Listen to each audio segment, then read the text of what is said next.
Eu inicio meu pronunciamento, não vou dizer desabafando com vocês, mas ao mesmo tempo expondo algumas situações, visto que muitas pessoas a gente só encontra com elas nas redes sociais. Pouquíssimas ainda têm o hábito de olhar, conversar olhando olho no olho mesmo, e pensando, talvez, menos no que eu acredito, para acreditar no que é o bem comum para todos. E aqui eu quero, enfim, estender a vocês que nesses últimos dias, nessas últimas semanas, muita coisa aconteceu comigo, especialmente por representar, estava vendo alguns colegas aqui falarem das suas quantidades de votos e assim por diante. Eu fui eleito com 701 votos, mas hoje o carinho das pessoas, enfim, as pessoas que votaram, as pessoas que vêm conversar com a gente já ultrapassou esse limite. E que bom que eu tenho esse privilégio, graças a Deus, e quero aqui agradecer por ter esse privilégio de estar aqui naquela cadeira, também de estar numa sala de aula por 17 anos consecutivos trabalhando e conviver com diversos tipos de alunos. Mas aqui fica uma reflexão interessante, visto que sou um professor e gosto de conversar com as pessoas em relação a isso, porque muitas pessoas acreditam que o cargo eletivo, ou ser vereador, é como se fosse um cargo como se fosse um fantoche. Hoje eu ligo, hoje eu incomodo, hoje eu quero mandar no vereador para que ele vote assim ou vote assado. Amanhã eu ligo de novo, falando tudo diferente daquilo que eu disse ontem, e ainda assim eu acho às vezes que eu tenho o direito de mandar de novo, dizer o que ele tem que fazer, sem eu perguntar qual é a opinião dele. Sem antes sentar para conversar olho no olho, para que a gente possa estender o debate, estender o diálogo, estender a conversa. Que antes de tudo, antes de qualquer coisa, nós somos seres humanos. E nós precisamos uns dos outros. E vamos precisar. Pobre é aquele que acha que vai conseguir viver sozinho. E esses dias todos foram ligações de ameaça, tons de ameaça, às vezes, nas próprias redes sociais, para que talvez coagir, para talvez falar, olha, eu vou dizer tal coisa, eu vou falar tal coisa para chegar até um parente do vereador, até a mãe do vereador, até o aluno do vereador. E nós vivemos num momento que, se nós não estendermos o debate, se nós não falarmos, olha, eu falo por mim, somente por mim. Nós temos um partido, aqui eu tenho meu partido, o PHS, conversei também com o pessoal do partido, que aqui tem as suas opiniões. Tive uma conversa com o presidente do partido hoje à tarde em relação às OSs, mas quero deixar para conversar com vocês em relação a isso já já. Quando nós formos debater aqui o projeto, nós temos 5 minutos para conversar e assim estornar, de acordo com o parecer jurídico da nossa advogada da Câmara, ela disse, espera para quando chegar o momento da votação. Mas, ainda assim, eu prefiro bater na tecla que venho batendo há muito tempo, no qual aquela senhora que está lá sentada, que se chama Dona Zilda, e no qual volta e meia eu coloco alguma coisa dela nas redes sociais, porque ela é e sempre vai ser o meu modelo de ser humano. Sempre, sempre e sempre. E quero aqui estender, porque eu estou vendo aqui vários alunos, um pouco vou dar um puxão de orelha, porque estão vindo na Câmara só hoje, não é por falta de convite. Venham mais vezes. Venham mais vezes, porque daqui a pouco é vocês que estarão aqui. E se nós não participarmos da vida política, nós temos que ser governados por quem participa. E a gente não pode reclamar. Coisa que a Dona Zilda sempre me falou. Quando nós não participamos, quando nós não damos a cara a tapa para alguma coisa, não reclame depois. Ficar lá nas redes sociais, vou usar o termo aqui, entre aspas, às vezes, relinchando situações, é muito fácil.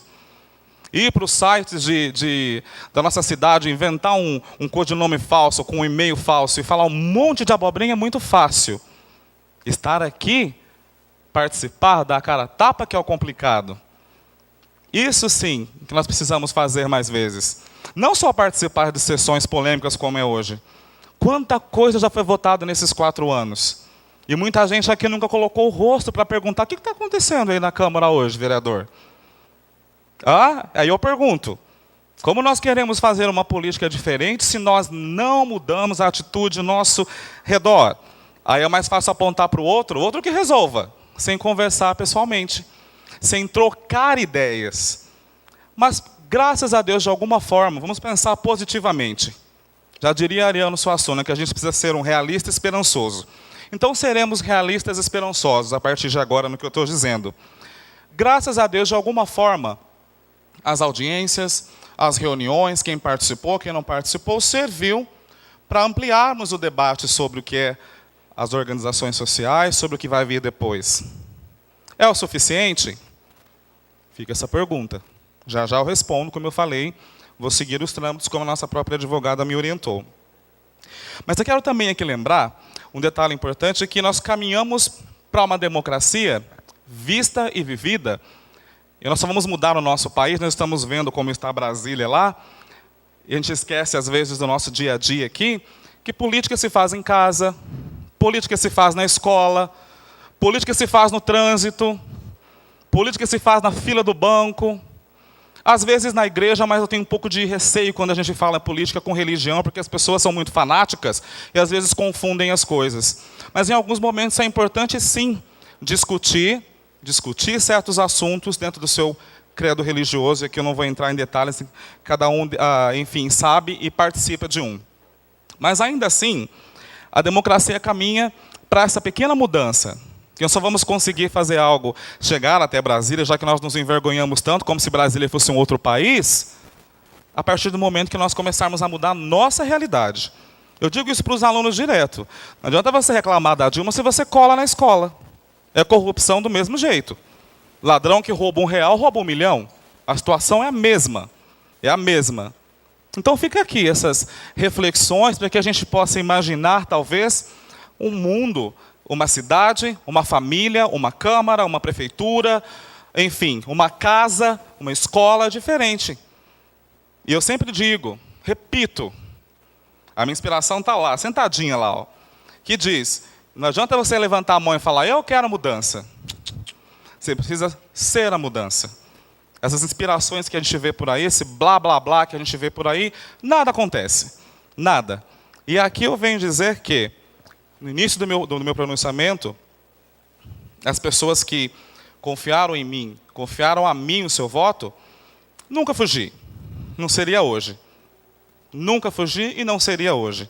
E lembro que, quando nós estamos com decisões polêmicas, a mentira se sobrepõe, os aumentos de conversas, as falsidades se sobrepõem, e nós esquecemos do principal, que é a população também. Nós precisamos colocar tudo na balança. O que precisa mudar? O que nós estamos fazendo aqui hoje? Vai chegar na população diretamente? É só interesse político ou não é?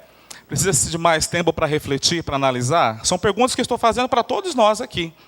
Responda a você mesmo, o seu amigo que está aí do seu lado, ou para você mesmo, se você achar que deve.